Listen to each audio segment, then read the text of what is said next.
This week on Gymwright Live, we interview Aaron Hinde, president and co-founder of LIFEAID Beverage Company, to discuss entrepreneurship, team building, and what he calls the A.T.M of life and business, which has been his secret to success in building his businesses.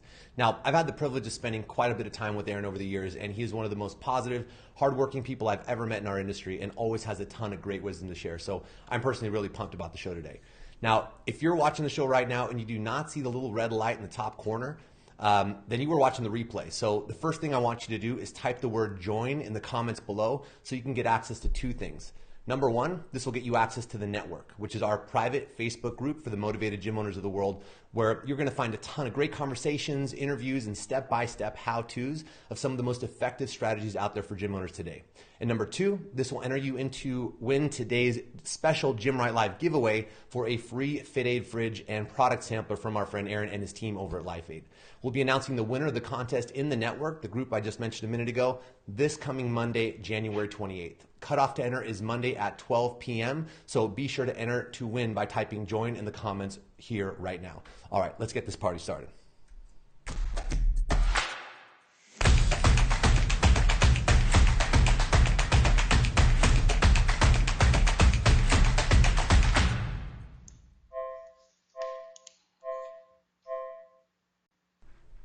Hello and welcome to this week's episode of Gymwright Live. I'm your host, Marcus Gurzy, and this week we welcome to the show special guest and good friend, Aaron Hinde.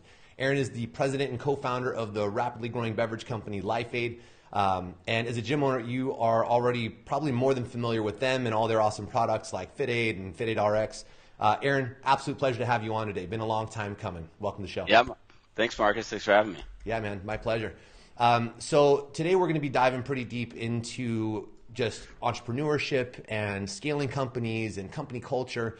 I know you've got a ton of things we can speak on, but before we get into any of that stuff, I know that a lot of people don't know that you were a very successful sports chiropractor prior to even starting LIFEAID, and you were also involved in local politics. Would you tell us a little bit about what inspired you to leave all that security behind and start a beverage company?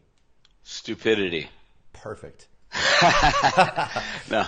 I mean, look, they say you got to follow your passion, and I think a lot of gym owners can relate, because when you're really good and really passionate about something, you're going to build it to a certain scale, and then you hit a ceiling. And then your choice is open a second gym or start some online coaching or do something else, right, with that knowledge base. And with chiropractic, I was seeing the professional athletes. I had a great income. I was getting tons of referrals, 30 new patients every month, all by referral, like clockwork. I only had to put in 25 hours a week in the office, but something inside of me was longing for more, was longing to really have a positive impact on people's health on a larger scale. And I was always entrepreneurial in nature, and really out of ignorance and passion, we started LIFEAID. Yeah, that's a lot of people don't know this, but that industry has one of the highest failure rates out of any, right? It's like 99% or something like that. Yeah, 99%. 95% of beverage companies will go out of business in the first 12 months, and there's 3,000 new entries to the marketplace every year. 95% gone in the first year, 99% gone within 5 years. So how long have you guys been around now? Thank God, 8 years. Beating the odds 1 year at a time. Yeah. Well, you've built a hell of a company, Aaron, you and Orion, and it's been a pleasure to watch you guys grow and do everything that you're doing. But I have to ask, because I know a lot of gym owners want to know, there are a lot of competing products in the ready-to-drink industry vying to get into their gyms. What would you say to a gym owner who's trying to figure out what to stock their gym with? What should they even be looking at? Well, you got to look at what the culture and philosophy of the gym is, right? A lot of gyms in the CrossFit space are only going to bring on products that they would use personally, that, for instance, don't have a shitload of caffeine or artificial sweeteners like sucralose and aspartame. And so if you're okay with those type of products, high sugar or artificial sweeteners, then bring those in and offer them to your members. But I think a lot of the gyms that we resonate with are people that are very clean and healthful and conscious about what they're putting in their bodies. Yeah, and I know one of the things you guys are known for is really, I mean, aside from having a fantastic product that's not full of crap, You guys are really known for your company culture, and I've got to see this firsthand over the years with you and team members I've had the chance of meeting and all that. Now, you see your team members on Facebook and Instagram really representing the company well, and it seems totally legit. Like, they love working there and they share it all the time. What do you do to inspire your employees to believe in your company to that level? Well, anytime we put out a job posting, I mean, we'll have anywhere from 100 applicants to, we posted a sales job one time, we got 1,000 people applying. So finding the skill sets, and not an issue. If I'm a gym owner and I got a spot open for a new trainer, there's a lot of trainers out there, right? But finding the right cultural alignment, people that are cool, people that live the brand, that are already fans of the product, people that put integrity first, people that I'd want to hang out with, people that are courageous. And so we attract a lot of diversity, and we really appreciate all aspects of life and all different demographics, and it brings together a culture around a culture that is centered around the mission of getting people off of the high sugar, high caffeine, artificially laden sports and energy drinks and affecting their trajectory permanently. I mean, you think about diabetes rates, and all the gym owners are doing the other half of the work, right? Getting them in shape and getting them in the gym. But a big part of it is nutrition and health and what they're putting in their bodies. And for too long, the big beverage companies have gotten a free pass by poisoning our kids, for 100 years now. Right. They've been just peddling 40 grams of sugar, now 80, 90 grams of sugar. So we know that everybody we get to put one of those drinks down, change their habit, and come onto our products, it changes their trajectory. So it's something that everyone around here can align behind. And then, we have fun doing it. I mean, we cultivate a culture of open communication. It's very relaxed. We have a great time. We have quarterly games. We just do a lot. We're conscious of it. We do a lot to help nurture our team. Yeah, you guys seem to have a lot of fun. Even when I was had the privilege of hanging out with you guys at your booth at the games, even just like a couple years ago. I mean, we've hung out at the games several years, but it just seemed like everyone was having a blast from your staff and how they were interacting with each other, with the whole community of people there. So it's awesome to see. Now, in the last few years, we've really gotten a chance to watch you guys explode, like as a company. You guys are in so many gyms. Now you're in Whole Foods. What has been your secret to scaling up? Is there anything that you could share with our gym owner audience that could help them with scaling up in terms of getting, growing their business, or whether it's opening up other facilities? Where would you start? I would start with choosing a single target audience. I think too many gym owners, when they open, they try to be everything to everyone. Mm-hmm. And you got to understand that you're going to attract who you're going to attract, who you're supposed to attract. And you also need to recognize the flip side of that is you need to repel who you're going to repel. For us, when we first launched, we launched with as most people know, with FitAid in the CrossFit community. Well, Ryan and I met in a CrossFit gym. I used to treat CrossFit HQ when I was at Cairo, and I got to meet the athletes in that way. So being part of that community and authentic to that community and being narrowly focused on that community, that's when we started to get traction, right? So if I'm a gym owner, start out and go, okay, do I want to train high-level athletes that are going to the games? Do I want to train old people to get off the couch? Do I want to train, moms to lose 20 pounds? Like, choose that single target audience, because I think what's going to happen with the evolution of CrossFit and where we're at, you're going to start seeing – and that doesn't mean you only forever stick with that single target market, but once you dominate that niche, then add another track and another track. Some of the biggest gyms like CrossFit Solace, our buddy Kenny Santucci out in New York, you go in there and there are multiple classes going on catering to different goals of people. So instead of having a one-size-fits-all approach, I think people really got to start narrowing their focus, and it's much easier to market that way. It's much easier to execute when you're focused that way.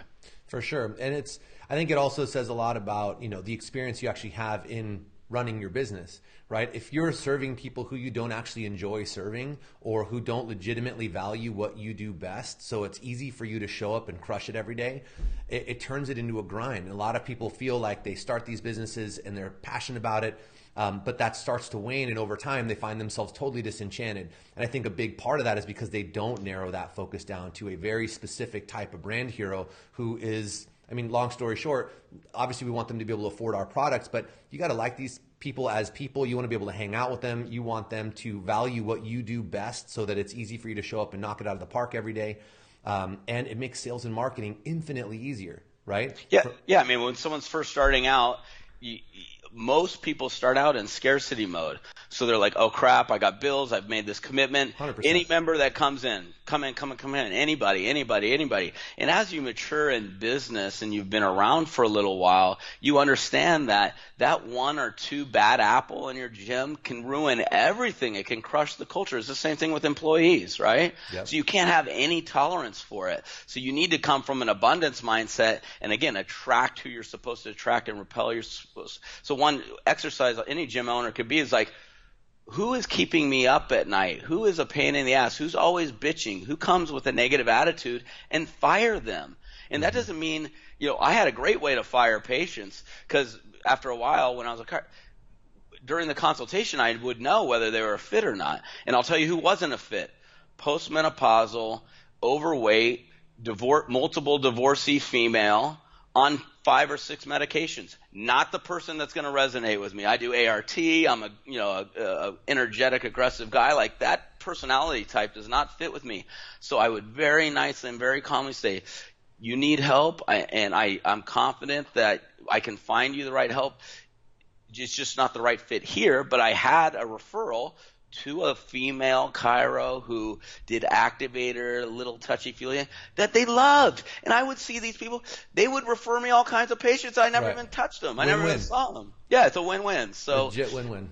Look at who in your current clientele you need to fire and take action today and fire them. Trust me, everyone will be happier as a result of it. Yeah, no question.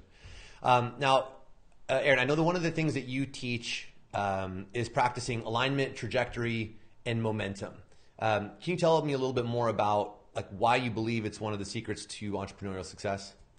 Yeah, I mean, we're all used to going to the A.T.M machine and pulling money out. And I had this thought, fairly recently, like, God, life is an A.T.M. And, when you think about it from the alignment perspective, we have to have alignment with ourselves, personal alignment. Like, what are you doing when no one else is looking? Like, what if every action we took, everything that we did in business and life, doesn't matter, showed up on the front page of the New York Times? Would you be okay with that? And that's a question I continue to ask myself, and it's helped because it's helped refine my decision-making process, right? So alignment with yourself, alignment with your business partners. We all know how important that is. Alignment with your spouse. I could have never done this if I didn't have the support of my wife, and neither could have Orion. Alignment with our team. Henry Ford has a quote that I love when he says, when everyone is moving forward together, success will take care of itself. Well, to me, that's an alignment issue, right? Mm-hmm. Once you have alignment, so that's the foundation, then we need to focus on trajectory. So many, especially young people, I just had an interview yesterday with a recent college grad. They're so worried about velocity. It's like, I got to make it happen. I'm going to go. What's next, up level. It's like, slow down, breathe.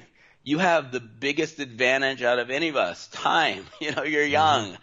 Focus on trajectory. Because I have seen, I'm sure you've seen, the audience has seen people that were on a negative trajectory in high school or college, and then all of a sudden they got an inheritance or something happened, some big break. Oh, you're so lucky. And guess what happened? They crashed and burned even faster. So focus on being on a positive trajectory, and velocity will come. You'll get that big account. You'll get a client that comes in that refers a bunch of people. You'll get the loan that you were waiting for. Whatever it is to fuel that velocity, it will come. But don't worry about it in the short term. Focus on trajectory. And then the third thing, and this is kind of phase 3, once you have momentum, continue to do all the little things to maintain it, because there's nothing worse as a business owner or in life that, like, God, I'm on a roll, I'm rocking and rolling, I'm in flow state, everything's popping, and then all of a sudden it stalls. You're like, oh shit, what happened? I lost momentum. Damn it. Start How over. did I get yeah. And and anyone that knows math knows, physics, knows a concept of the coefficient of friction, right? It's more difficult to put things in motion than it is to keep them in motion. So we need to continue to do those little things, keep the team firing, be customer centric, do all the little things that created the momentum in the first place. Yeah, we see that oftentimes as a pretty prevalent problem with gym owners where, because it's such a grind getting it off the ground for most, right? Most, this is their first business. They have little to no experience or understanding of really the game that they're playing, but they're passionate, they're eager and willing to do the work. So they open their doors, they get it going, they bust their hump for the first few years. They finally start to get some real traction, maybe start making a little bit of money, and then they immediately try to replace themselves, and they stop doing the things that actually got them to where they were. And then they find themselves now caught completely off guard because they feel like, great, this is only going to keep getting better. I'm going to take a back seat. I'm going to stop coaching completely or remove myself from whatever those activities were. And then 3 months later, 6 months later, when they're not paying attention, they've taken their eye off the ball, they find themselves back in that hot water of, oh my God, I have to re-engage and I have to do it faster than before. And I thought I was off the hook and now I'm back on the hook and that feels terrible. So I love the guidance of just staying consistent. Don't back off on that, because ultimately the whole point of gaining momentum is so that we can enjoy it and continue to build it, not to get it and then say, great, that felt good for 5 seconds. Time to start this thing over and start pushing that boulder uphill again. Yeah, and the whole cycle kind of repeats. You lose momentum, the business starts to suffer. Then why did they lose momentum? Well, there's all the little things, but also maybe misalignment. Maybe your head coach is saying, well, I'm doing all the work around here. Like, why don't I have some ownership? I'm not getting paid to the level, they're starting to be disgruntled. That's coming through in how they're communicating or training, or maybe in the back of their mind, like, you know what, I'm going to go start my own gym down the street type of thing. And so recognizing all the emotions and everything that goes through, and like, how can we maintain momentum? Well, maybe I have my coach buy into the gym over time and he becomes or she becomes an owner as well. Maybe I partner with them on a second location or whatever, but making sure, okay, we need to stay in alignment, because alignment will affect trajectory, momentum, and keeping that cycle going. No doubt. Do you have a system that you use to help keep yourself on track and to help keep yourself going? You're always focused. Every time I talk to you, you seem like you're 1 degree more focused and picking up more speed. Do you have any practices or routines or things that you can teach us that we can implement to help ourselves in this process? Morning routine has been the biggest game changer. I mean, I've been doing it consistently now for almost 4 years. Wake up, gratitude journal. I use the 5-minute journal. Jot down 3 things I'm grateful for, 3 things that'll help make today great, 1 self-affirmation. I get in the shower, I do a round of Wim Hof breathing, I turn off the hot water, I cold plunge for about 90 seconds in the cold. It's just a euphoric, like, wake me up to my nervous system. I'll usually do some like bulletproof style coffee. I go through and I bring my son to school. I'll do a morning prayer ritual. I'm Greek Orthodox. I come to the ocean, which is 2 minutes from the office. I'll put the seat back, windows down, right on the ocean, do another deeper round of Wim Hof, get meditated for a little bit, and then come out and just do some brief yoga stretches while I'm looking at the ocean and the waves and the sun, and just, voice my appreciation to the universe that I'm getting to do what I'm doing, that I'm here, I'm alive at the best time you could possibly be alive in the history of mankind. And then go in the office and ready to crush it. And I'm laser focused on what needs to get done. I mean, our team aligns around quarterly goals, so there's no ambiguity what we need to achieve in these next 3 months. I think too often people put goals out there. Oh, this is what we're going to do in 5 years or a year. It's too abstract. It's too much on a different level than where we're at now. But if you chunk things down quarterly with that 5 year and 1 year in mind, you can take it in bite sizes, and you know what rocks you need to move in the short term, and then you add those up at the end of the year and you've crushed. Love it, man. Yeah, it's one of the most consistent threads I've had in my interviews over the years. Is it always comes back to that morning routine. For me personally, it was literally the turning point in my career, in my relationship with my wife and family, everything. When I started integrating my routine in a matter of just a few months, it was like rocket fuel in helping get my clarity and trimming out the things that weren't serving my goals and putting more energy and more attention around those that did. So thanks for sharing your routine, man. You had a quote that you used to say at the mastermind that you said you used to tell your son, I think, every day. Today, yeah, I still do that. I left that out of my morning routine, but I just dropped him off a couple hours ago, and we end the day, or end the morning commute with, today is a fabulous day filled with opportunity and potential. I got that from a hypnotist 12 years ago, Marshall Silver. He's like one of the biggest hypnotists out there. He's been on David Letterman a million times and talk shows, this and that. Anyway, I was watching him speak one time, and I saw him hypnotize a whole crowd. I tried to get hypnotized. Apparently, I'm not hypnotizable. But it was pretty trippy to see. Well, I'm at the bar afterwards, and he sits next to me, and I start chatting with him. And I said, well, what changed your trajectory? Like, how do you even get to be the world's best hypnotist? And he said, well, I started saying, today is a fabulous day filled with opportunity and potential every day when I woke up. And he goes, if you do that, 5 years from now, you'll be $1 million richer. And I was pretty broke at the time. I'm like, well, shit, I don't have anything to do this. And I've been saying it ever since. And that was probably 12, 13 years ago now. And I guess it's kind of worked out because, I'm in a different place than I was then. Love it, man. Love it. Real quick now, we've got a special giveaway happening today, courtesy of you and the team. Over at LifeAid. You're giving away a free fridge, free FitAid fridge, as well as a whole sample pack. Can you tell us a little bit about what you guys are doing with that? And this is specifically for gym owners, obviously, but what all are they getting? Yeah, they'll get a free FitAid mini fridge, which is awesome. You can put it up in your box or in your pro shop. It holds about 2 cases of product, keeps the product nice and cold. And then we're going to give them some free product that they can, we encourage them to sample out their coaches and then sell it for $3 a can. Awesome. Now, if you're watching this and you want to enter to win, today is Friday, January 25th. Enter in the comments below simply by typing the words join or typing the word join in the comments to this episode. That'll enter you to win into the giveaway, as well as give you access to our private Facebook group specifically for gym owners called The Network. And that's where we will be announcing the winner on Monday, shortly after the cutoff time. In there, you're going to find all sorts of great conversations, how-tos, and all sorts on how to grow your gym. So if that sounds like it's right up your alley, go ahead and check that out. Type join in below. Aaron, if you could give one piece of advice to a gym owner, what would it be? Ooh, let's see. Well, we already talked about choosing a single target market. I would say if you've already got your gym rolling, there's always downtime during the day. And you have a choice to make. You have a choice to scroll through Instagram, or you have a choice to work on your business. And if you choose to work on your business, you will get growth over time. Do the little things. Look through who hasn't been in a while. Put in a phone call to them. Write 10 handwritten notes today to your top 10 people that have been with you the longest. Marcus, Aaron Hinde here, handwritten, not email. Mm-hmm. I just want to let you know I appreciate you. I would not be here today doing what I love to do if it wasn't for you. You've been with me longer than any other client. You've referred more people to me than anyone. I just wanted to acknowledge that.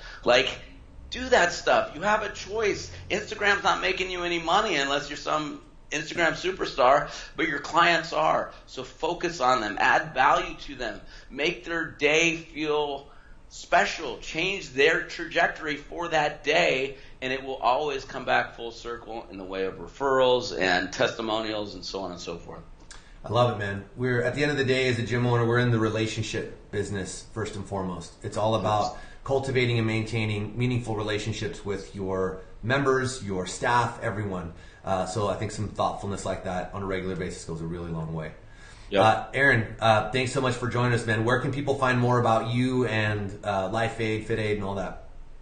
LifeAidBevco.com, our website. We got a really cool prize going on right now. It's a enter to win $20,000 home gym. So I know everybody's got their gym, but we'll replicate your gym at home. So you can enter on the website, check out our at FitAid Instagram, or you can check me out personally at Aaron Hinde, Hinde, that's Aaron, on any social channels.